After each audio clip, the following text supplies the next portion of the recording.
जय श्री कृष्णा दोस्तों।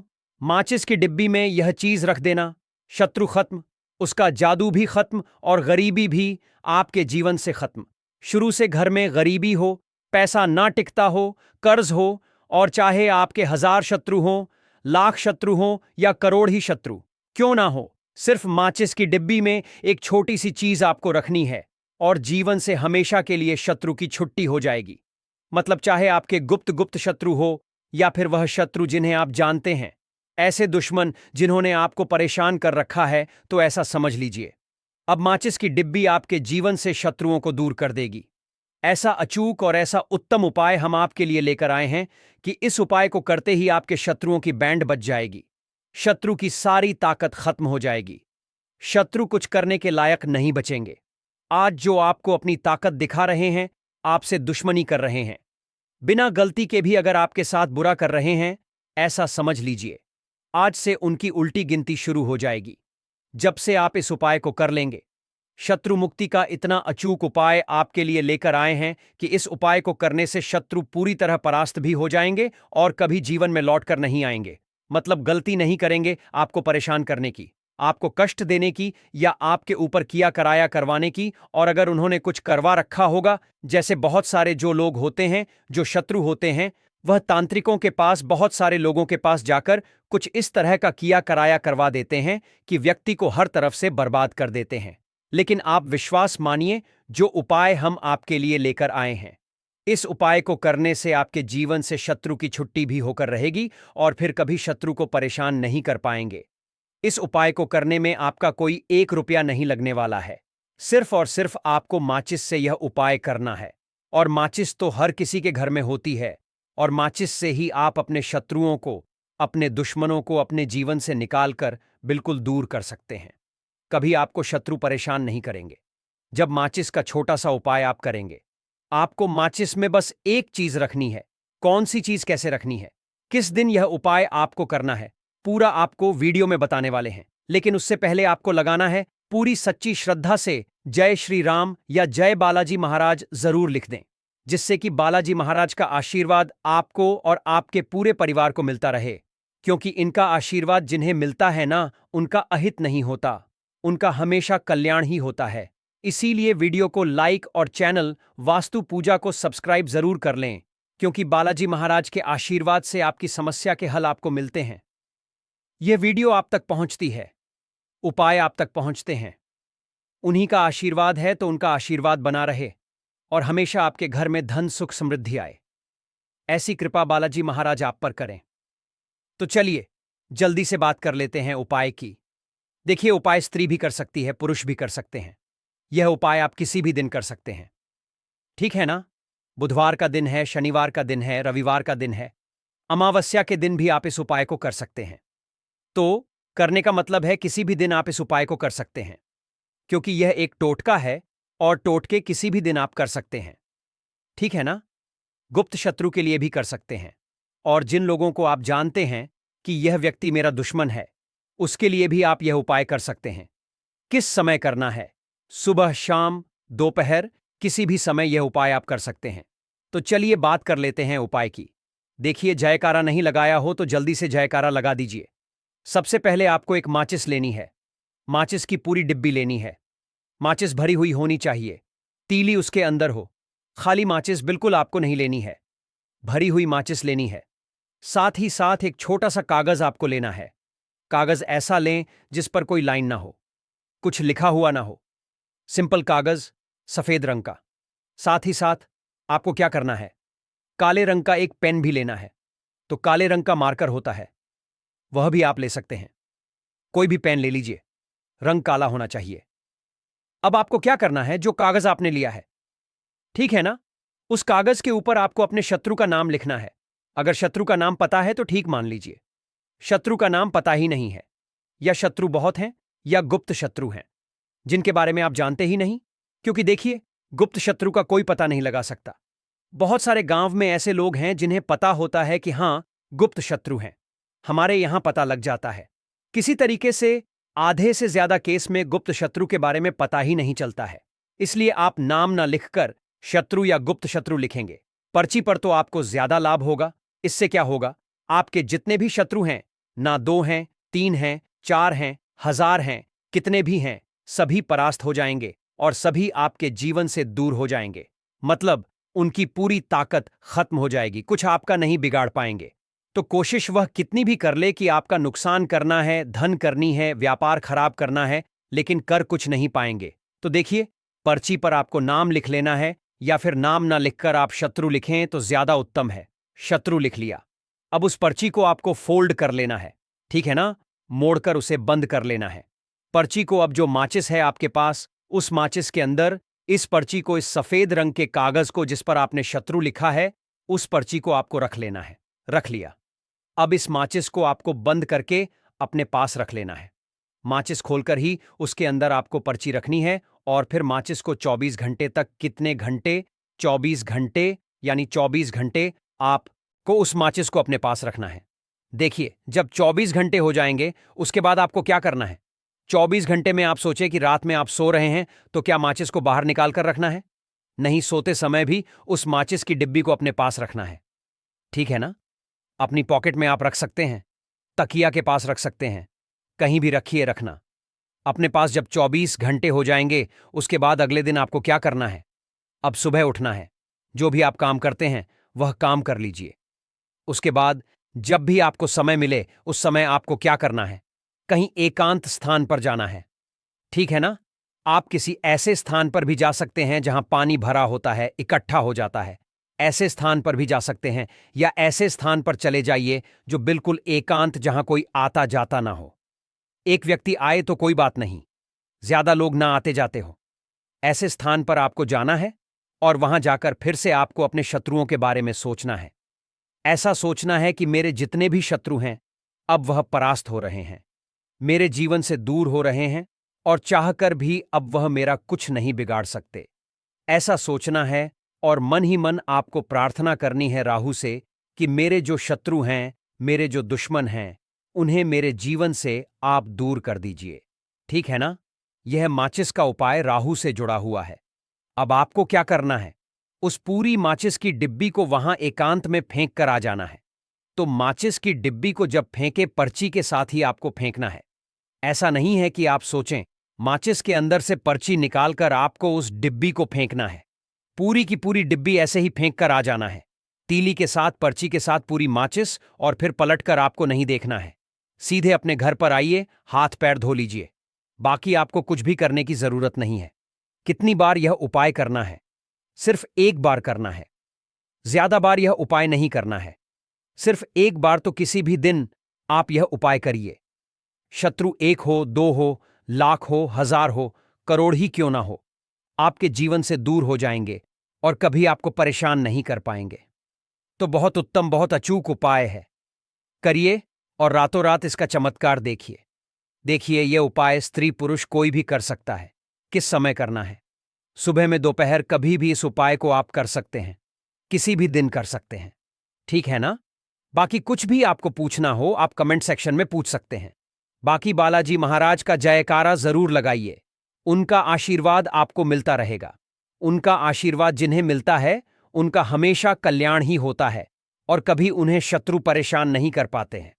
अगर आप यहां तक वीडियो देख चुके हैं, तो आपको बता दूं, आगे बताए जाने वाले उपाय इतने लाभकारी है, जिस किसी ने भी किए उसको 100% लाभ हासिल हुआ है। तो चलिए, साधारण जीवन में इस्तेमाल होने वाली वस्तुओं के कुछ धन प्राप्ति उपाय भी बताते हैं।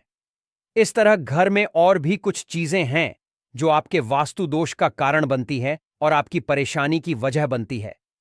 तो आइए पहले जान लें, क्या आपको अपने घर में वास्तु दोष के बारे में कैसे पता लगता है और किस तरह से आप बड़ी ही आसानी से इसे कर सकते हैं।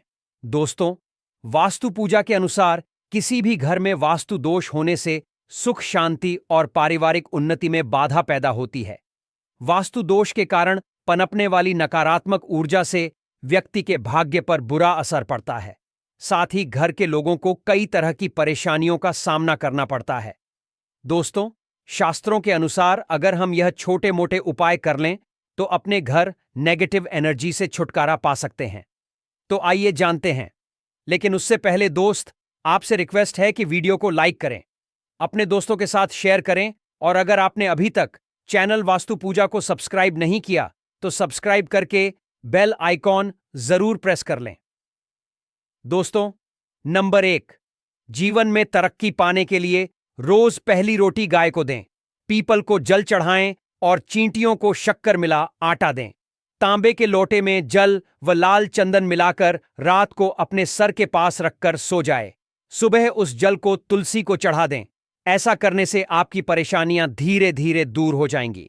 नंबर 2, वास्तु के मुताबिक अगर आपके घर में तिजोरी है और आप उसके सामने शीशा लगा दें तो इससे धन में बरकत होती है। व्यापारी लोग अपने कैश बॉक्स के सामने शीशा लगाते हैं, इससे आपके ग्राहक बढ़ेंगे।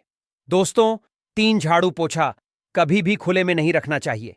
इन्हें हमेशा छिपाकर रखना चाहिए और झाड़ू कभी भी रसोई में नहीं रखनी चाहिए। नंबर 4, शौचालय का दरवाजा हमेशा बंद होना चाहिए। माना जाता है कि घर की नकारात्मक ऊर्जा शौचालय में ही वास करती है। ऐसे में अगर शौचालय का दरवाजा खुला रहता है तो नकारात्मक ऊर्जा आपके घर में प्रवेश करती है। घर में सुख शांति के लिए कपूर को घी में डूबाकर सुबह शाम जलाना चाहिए। इससे घर में वास्तु दोष भी कम होता है और रह रहे सदस्यों के जीवन की परेशानियां दूर होती हैं। दोस्तों, और दुर्घटना से बचने के लिए शाम को हनुमान चालीसा के बाद कपूर जरूर जलाना चाहिए। नंबर 7, घर में जिस जगह वास्तु दोष हो वहां कपूर की 2 टिकियां रखें। खत्म हो जाने के बाद वहां दोबारा इसे रखें। नंबर 8, सूर्य अस्त के बाद कभी भी किसी को दूध, दही या प्याज नहीं देना चाहिए। यह भाग्य में बाधक भी बन सकता है। नंबर 9, घर के मुख्य द्वार पर कूड़ादान कभी भी ना रखें। नंबर 10, घर में टूटा हुआ शीशा कभी भी नहीं होना चाहिए। नंबर 11, अच्छे भाग्य के लिए सुबह नहाते समय पानी में थोड़ा सा कपूर का तेल मिलाएं। शनिवार को चमेली का तेल भी मिला सकते हैं। नंबर 12, लक्ष्मी की कृपा पाने के लिए रोज रात को रसोई अच्छी तरह से साफ करके चांदी की कटोरी में कपूर और लौंग जलाएं। यह प्रक्रिया रोज की जाए तो घर में बरकत बनी रहती है और मां लक्ष्मी जल्द ही ऐसे घर से आकर्षित होती है। ऐसे घरों से नकारात्मकता हमेशा दूर रहती है। दोस्तों, नंबर 13, घर के सोने वाले कमरे में पौधे नहीं लगाने चाहिए। इससे आपके ऊपर नकारात्मक असर हावी हो सकता है। नंबर 14, घर में पौधे लगाते समय पानी में सेंधा नमक डालें। सादे नमक का भी आप उपयोग कर सकते हैं, लेकिन दोस्तों ज्यादा फलदायी होता है। आपको शुभ फल जल्द ही हासिल होंगे। दोस्तों, हमारे हिंदू संस्कृति में प्रत्येक घर में प्रतिदिन पूजा पाठ करने की परंपरा है और इसके लिए सभी अपने घरों में अपने आराध्य का छोटा सा ही क्यों ना हो, परंतु एक मंदिर अवश्य ही बनाते हैं। नियमित पूजा पाठ करने से न सिर्फ मन को शांति मिलती है बल्कि पूरे घर में सकारात्मक ऊर्जा भी व्याप्त हो जाती है। परंतु यह बात भी सच है कि पूजा पाठ करने के कुछ नियम भी होते हैं, जिन्हें यदि हम कर लेते हैं तो हमें हमारी पूजा का पूरी तरह से फल हासिल नहीं होता। पूजा करने के नियम प्राचीन काल से ही चले आ रहे हैं, जो कि एक ठोस धरातल पर आध्यात्मिक और वैज्ञानिक दोनों ही दृष्टिकोण से ध्यान में रखकर बनाए गए हैं। इसलिए हमें इन नियमों को भी अनदेखा नहीं करना चाहिए। ऐसा ही एक महत्वपूर्ण नियम है नाद, यानी कि पूजा करते समय हम जब घंटी बजाते हैं उसे बजाने के लिए शास्त्रों में कुछ नियम निर्धारित किए गए हैं। शास्त्रों में देवताओं के सामने घंटी बजाने का बहुत अधिक महत्व बताया गया है, जिसे हम इस कृष्ण श्लोक के द्वारा समझ सकते हैं। आगम अर्थमाथु देवा नाम गमन अर्थम तू राक्षस साम घनत तारावम करुमिया दो देवता आह्वान चरण। इसका अर्थ है कि घंटी बजाने से देवताओं का आगमन और राक्षसों का गुमान होता है, और जो घंटियां राक्षसों से हमारी रक्षा करती हैं उसे हमारा नमन है। तो चलिए दोस्तों, जान लेते हैं कि पूजा करते समय जब हम घंटी बजाते हैं तो उसके पीछे क्या कारण है, घंटी को बजाने के क्या नियम है और पूजा के वक्त घंटी बजाते समय होने वाली गलतियां कौन सी है जो हमें भूलकर भी नहीं करनी चाहिए। दोस्तों, क्या आपने कभी अपने घर के मंदिर में रखी हुई घंटी को ध्यान से देखा है? अगर आप ध्यान से देखेंगे तो आपको घंटी के ऊपरी हिस्से पर, यानी जहां से हम इसे पकड़ते हैं, उस पर गरुड़ बना हुआ होता है। अंततः घर पर जो हम घंटी इस्तेमाल करते हैं उसे गरुड़ घंटी कहा जाता है। पूजा करते समय गरुड़ घंटी का उपयोग भगवान को आमंत्रित करने अर्थात भगवान का आवाहन करने के लिए किया जाता है, जिससे एक सुंदर ध्वनि से भगवान का आवाहन करने का आभास होता है। जब हम विधि विधान से पूजा करते हैं तो उसमें घंटी का उपयोग अवश्य ही करते हैं। पूजा संपन्न होने पर आरती करते विशेष रूप से नाद होना चाहिए, नहीं तो हमारी पूजा आधी अधूरी मानी जाती है। परंतु हम में से अधिकांश लोग इसे मात्र एक सामान्य प्रक्रिया मानते हैं और पूजा करते समय घंटी बजाना भूल जाते हैं। तो आइए जानते हैं उन नियमों के बारे में। मतलब आज की वीडियो पूरी तरह से आपके प्रश्नों पर आधारित है, जिनका उत्तर मैं आपको शास्त्रों के अनुसार देने का पूरा प्रयास करूंगा। तो वीडियो को पूरा जरूर देखें और अगर आपको आज की वीडियो अच्छी लगे तो इसे लाइक जरूर कीजिए। जय मां लक्ष्मी। आपके इस वीडियो को जो भी लाइक और चैनल वास्तु पूजा को सब्सक्राइब करें, उसके जीवन में कभी भी धन की कमी ना होने देना। दोस्तों, हमारे प्राचीन शास्त्र की मान्यता है कि सृष्टि के निर्माण के समय सबसे पहले जो बड़ी सी ध्वनि निकली थी वह घंटी की आवाज के समान सुनाई दी थी। घंटी की ध्वनि में ओम का नाम का भी आभास होता है, इसलिए घंटी को ईश्वर की आवाज मानते हुए पूजा में स्थान मिला है। इसलिए घंटी का कभी भी अपमान ना करें और जिस तरह से देवी देवता की पूजा की जाती है वैसे ही घंटे की भी पूजा करनी चाहिए। दूसरी बात, घंटी को प्रणाम करके ही उसे बजाना चाहिए। बिना प्रणाम किए घंटी बजाना अच्छा नहीं समझा जाता। दोस्तों, आपने अक्सर यह महसूस किया होगा कि पूजा करते समय जैसे ही घंटी बजाई जाती है तो पूरे घर के साथ साथ संपूर्ण वातावरण शुद्ध और पवित्र सा हो जाता है और चारों ओर सकारात्मकता फैल जाती है। परंतु यदि हम नियमों को नजरअंदाज कर देते हैं तो हमें इसका संपूर्ण फल नहीं मिल पाता है। दोस्तों, अधिकतर लोग पूजा संपन्न होने पर सिर्फ आरती के समय ही घंटी बजाते हैं, परंतु यह भी ध्यान रखें कि भगवान को जल अर्पण करते समय, धूप दीप लगाते समय, नैवेद्य अर्पण करते समय नाद करना चाहिए। ऐसा करने से हमारी पूजा संपन्न मानी जाती है। दोस्तों, घंटी बजाते समय भगवान का नाम अथवा आरती अवश्य बोलनी चाहिए। 1 या 2 मिनट ना हो, परंतु प्रतिदिन सुबह शाम घर में घंटी अवश्य बजानी चाहिए। यदि आपको अपने घर में या अपने आप में नकारात्मकता महसूस हो तो आप थोड़ी देर के लिए भगवान के सामने घंटी अवश्य बजाएं। सारी नकारात्मकता नष्ट हो जाएगी। दोस्तों, पूजा घर में शनि महाराज एकांत, विरह, उदासीनता और वैराग्य के देवता माने जाते हैं, जबकि गृहस्थी को चलाने के लिए राग, प्रेम एवं भौतिक चीजों की जरूरत होती है। इसलिए शनि की मूर्ति को घर में नहीं लाना चाहिए। दोस्तों, सबसे पहली बात, दीपक और धूपदान की भारत की परंपरा मिट्टी से जुड़ी हुई है। इसीलिए मंदिर में पारंपरिक मिट्टी का दीपक अवश्य होना चाहिए। अगर आप मिट्टी का दीपक नहीं रख सकते हैं तो धातु के दीपक का उपयोग करें। अगर भगवान में आपकी आस्था ज्यादा हो तो आप उपला रखकर गुड़ और घी का धूप भी दे सकते हैं। ऐसा करने से घर में सुख शांति बनी रहती है। दूसरी चीज, घर के मंदिर में स्वास्तिक अवश्य होना चाहिए। या तो आप इसे बना लें, क्योंकि स्वस्तिक आपके घर की शक्ति, सौभाग्य, समृद्धि और शुभता का प्रतीक समझा जाता है।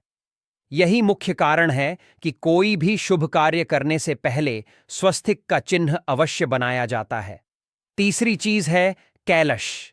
भगवान श्री कृष्ण कहते हैं कि कलश सुख और समृद्धि का प्रतीक है। अपने मंदिर में रोली कुमकुम से स्वस्तिक बनाकर उस पर मंगल कलश अवश्य रखें। ऐसा करने से घर में सदैव समृद्धि बनी रहती है, सुख संपत्ति प्राप्ति होती है। चौथी चीज बहुत ही कम लोग जानते हैं कि शंख की उत्पत्ति समुद्र से निकले 14 रत्नों के साथ हुई थी। इसी कारण से शंख महालक्ष्मी को अत्यंत प्रिय है। शंख की ध्वनि से सकारात्मक ऊर्जा का भी संचार होता है। इसीलिए मंदिर में शंख अवश्य होना चाहिए। शंख के घर में उपस्थिति से मां लक्ष्मी भी प्रसन्न होती है और उस घर में कभी भी धन की कमी महसूस नहीं होती। पांचवी चीज, मंदिर में आपने घंटी देखी होगी, क्योंकि घंटी को शुभ समझा जाता है। इसीलिए जब जब घर के मंदिर में घंटी की आवाज होती है वहां का वातावरण शुद्ध और पवित्र बनता है।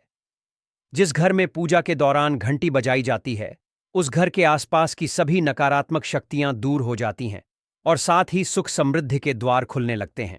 तो यह है वे वस्तुएं जिन्हें घर के मंदिर में जरूर रखनी चाहिए। आइए अब जान लेते हैं कि घर की कौन सी चीजें कभी नहीं रखनी चाहिए।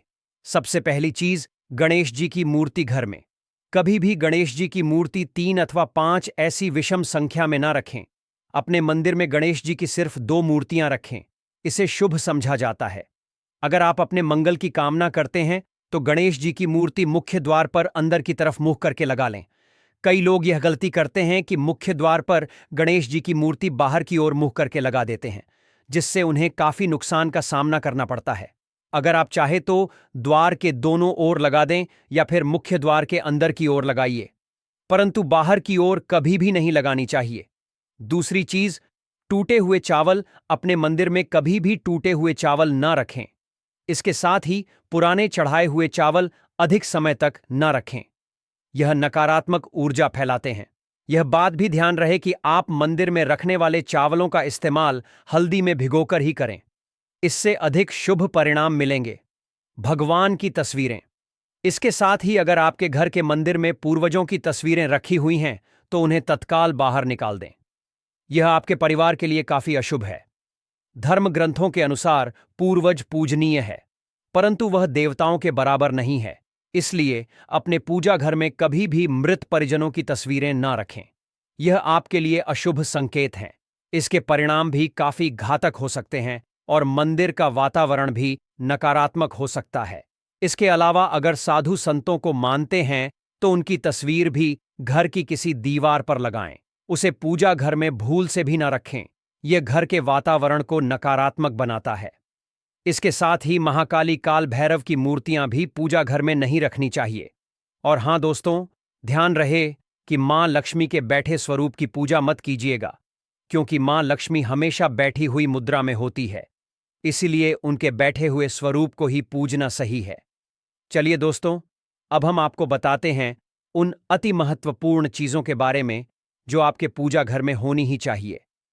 धर्म ग्रंथों में इन चीजों को अत्यधिक पवित्र और खुशहाली के साथ साथ समृद्धि का प्रतीक समझा गया है। यह चीजें आपको खुशियों की चौखट पर खड़ा करती हैं, इसलिए यह आपके मंदिर में होनी ही चाहिए। गंगा जल की पवित्रता के बारे में तो आप जानते ही होंगे। मां गंगा जो हर किसी के पापों को धुल देती है। अगर आप भी अपने जीवन में सुख और शांति कायम रखना चाहते हैं तो घर के मंदिर में गंगा जल होना ही चाहिए। इसके लिए आप एक तांबे के पात्र में गंगा जल को भरकर रख सकते हैं। यह आपके परिवार में सुख शांति का प्रतीक है, जो घर की पवित्रता को भी बनाए रखता है।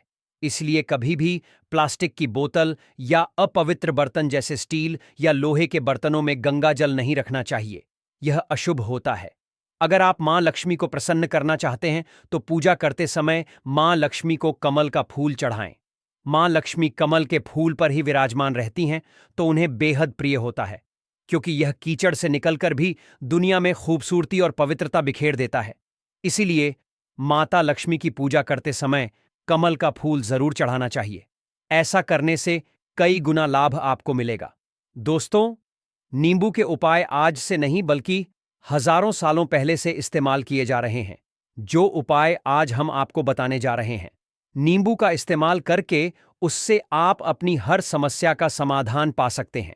अगर आप ज्योतिष शास्त्र, वास्तु पूजा की किताबों में जाते हैं और अध्ययन करते हैं तो नींबू के ऊपर पूरे 11 अध्याय आपको मिल जाएंगे, जिसका मतलब यह है कि नौकरी पाने के लिए नींबू का इस्तेमाल कैसे आप कर सकते हैं, अपने व्यापार को दौड़ाने के लिए कैसे नींबू का इस्तेमाल करना चाहिए, एवं अगर आपका शत्रु आपका विनाश करना चाहता है तो नींबू के उपाय से कैसे आप उल्टा अपने शत्रु का विनाश कर सकते हैं। आपके घर पर नकारात्मक शक्तियां हैं, बुरी शक्तियों का वास है, इन सबको भगाने के लिए नींबू कैसे रामबाण दबा समझा जाता है, इन सब के बारे में आपको वास्तु पूजा और ज्योतिष शास्त्र की किताबों में मिल जाएगा। दोस्तों, अगर आपका भाग्य सो चुका है, आपके घर पर ऐसी शक्तियां आ गईं जिसकी वजह से आपके घर में लड़ाई होती रहती है, पति पत्नी में बनती नहीं है, तो दोस्तों, आज के जो उपाय हम आपको बताने जा रहे हैं वह आपकी सारी समस्याओं का समाधान कर देंगे। स्वास्थ्य की दृष्टि से नींबू बहुत ज्यादा लाभदायक होता है। साइंस की भाषा में अगर कहें तो नींबू में विटामिन सी बहुत ज्यादा होता है। एसिडिटी की आपको प्रॉब्लम है, पेट खराब रहता है, तो नींबू उसमें रामबाण की तरह काम करता है। दोस्तों, नींबू के अंदर इतनी ताकत होती है कि वह एक से एक बड़ी समस्याओं को चुटकी में खत्म कर सकता है। कई बाधाओं को एकदम हमेशा के लिए पास से हटा सकता है। इसलिए अगर आप भी चाहते हैं कि आपके ऊपर माता लक्ष्मी का आशीर्वाद हो, भगवान भोलेनाथ आपको आशीर्वाद दें, तो यह वीडियो बिना भगाए अंत तक देखिएगा, क्योंकि इस वीडियो में आज आपको पता चलेगा कैसे नींबू के 10 उपाय करके आप अपने जीवन की हर परेशानी को खत्म कर सकते हैं। आपको हम एक एक उपाय के बारे में अब बताने जा रहे हैं, इसीलिए बहुत गंभीरता से वीडियो को देखिएगा। देखिए दोस्तों, कई लोग ऐसे होते हैं कि वीडियो देखते हैं, यकीन मानिए अगर आपने एक पॉइंट भी मिस कर दिया तो आप अपना ही नुकसान करेंगे, क्योंकि अधूरा ज्ञान हमेशा खतरनाक साबित ही हुआ है। इसलिए वीडियो को अंत तक जरूर देखिएगा। दोस्तों, सबसे पहले तो आप लोग कमेंट बॉक्स में आकर हर हर महादेव लिख दें, क्योंकि अगर भगवान भोलेनाथ ने किसी को आशीर्वाद दे दिया तो उसका काल भी कुछ नहीं बिगाड़ सकता। और वीडियो लाइक करके तुरंत चैनल वास्तु पूजा ज्योतिष को सब्सक्राइब कर दें। दोस्तों, हर हर महादेव कमेंट बॉक्स में लिखना मत भूलिए। तो सबसे पहले आखिर कौन से वह 10 उपाय हैं जिसके लिए हमने यह बनाया है, तो बहुत ही ध्यान से सुनिए। तो पहला उपाय है बुरी नज़र से बचने के लिए। अच्छा, आप लोगों ने अक्सर देखा होगा, ट्रक जब चलता है, गाड़ियां जब चलती हैं, या छोटी दुकानें होती हैं या फिर बड़ी दुकानें होती हैं, उसमें नींबू और मिर्च टंगा हुआ होता है। इसका मुख्य कारण क्या है, आज हम आपको बता देते हैं। देखिए, कहा जाता है कि जब भी लू चलती है और आप अपनी जेब में प्याज रख लेते हैं, तब आपको लू नहीं लगती है, या जहां पर गर्मी ज्यादा होती है वहां पर रखते हैं तो प्याज जो होता है वह गर्मी को सो लेता है। अगर आपका व्यापार अच्छा चल रहा है और कोई व्यक्ति आपकी दुकान पर नजर लगा देता है, आपके बिजनेस पर नजर लगा देता है, तो यकीन मानिए, एक कहावत कही गई है कि नजर से तो हरा पेड़ भी सूख जाता है। इसी तरीके से जो चलता हुआ व्यापार होता है वह तक बंद हो जाता है। अगर किसी व्यक्ति ने आपके ऊपर नजर लगा दी है तो इसके लिए लोग क्या करते हैं कि अपनी दुकान में नींबू और मिर्ची रखते हैं। इसका जो मुख्य कारण है, बताया गया है कि नींबू का खट्टा और मिर्ची का तीखापन जो होता है वह बुरी नजर वाले व्यक्ति की नजर को भंग कर देता है, जिससे वह अधिक समय तक खुद को असरदार नहीं रख पाता है। यह हिंदू पुराणों में साफ साफ लिखा हुआ है, जिसका मतलब यह है कि अगर आपका व्यापार चल रहा है और आप किसी का भी बुरा नहीं चाहते हैं, और कोई व्यक्ति आपका बुरा चाहते हुए आपके ऊपर लगातार नजर लगवा रहा है, आपके ऊपर तंत्र विद्या करवा रहा है, बुरी आत्मा पीछे लगवा रहा है, और अगर आपने पहले से ही नींबू टांग रखा है, तो यह सारा प्रभाव उल्टा उसके ऊपर पड़ जाएगा और वह बर्बाद हो जाएगा। इसलिए अगर आप कोई भी उपाय करते हैं तो नींबू और मिर्ची को टांग करके रखिएगा दोस्त। दूसरा इसका जो उपाय होता है वह वास्तु दोष को मिटाने के लिए होता है। वास्तु ज्ञान में अगर आप अध्ययन करते हैं तो उसमें एक चैप्टर है, पूरे नींबू के ऊपर लिखा हुआ है, मतलब एक अध्याय पूरा चैप्टर लिखा हुआ है वास्तु ज्ञान की। अगर आप किताब लेकर आएं तो उसमें अध्याय नंबर 21 पर जाइए। वहां पर नींबू के बारे में साफ साफ लिखा हुआ है। जिस घर में भी नींबू का पेड़ होता है वहां पर नकारात्मक ऊर्जा कभी भी वहां वास नहीं करती। नींबू के आसपास का वातावरण शुद्ध रहता है। नींबू घर के वातावरण को एकदम सकारात्मक शक्तियों से भर देता है। दोस्तों, किसी व्यक्ति के घर पर अगर नकारात्मक शक्तियों का वास हो चुका है तो यकीन मानिए, उसके घर कभी भी बरकत नहीं हो सकती है।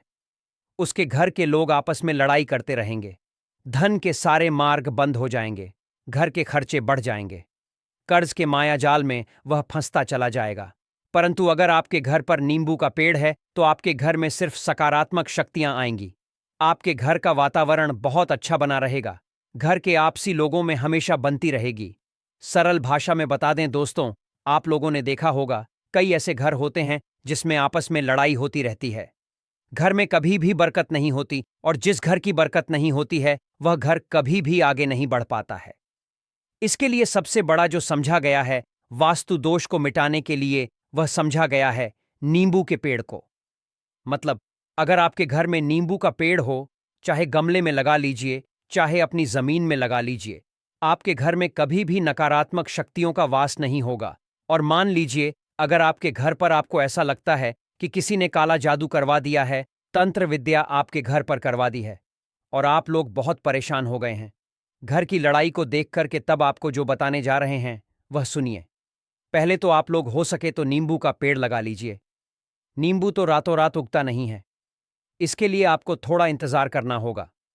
धीरे धीरे नींबू का पेड़ बढ़ना शुरू हो जाएगा। जब जब नींबू बढ़ता जाएगा, आपके घर पर सकारात्मक ऊर्जा का वास हो जाएगा। यानी कि माता लक्ष्मी का वास हो जाएगा और नकारात्मक शक्ति का अंत हो जाएगा। तो इसका दूसरा उपाय यह बताया गया है कि हिंदू पुराणों के हिसाब से आपको अपने घर के चारों कोनों में एक एक नींबू रखना है। आपको उल्टी दिशा में, मतलब सीधी दिशा में नहीं, बाएं दिशा से 7 चक्कर मारने हैं। शनिवार के दिन करना है और यह नींबू ले जाकर किसी भी नदी या तालाब में बहा देना है। यह 4 नींबू अगर आप नदी और तालाब में बहा दिए, आपके घर में जो भी गलत प्रभाव था, बुरी नजर थी, तंत्र विद्या किसी ने करवा रखी थी, बुरी आत्मा थी, नकारात्मक शक्तियों का वास था, वह सब कुछ खत्म हो जाएगा।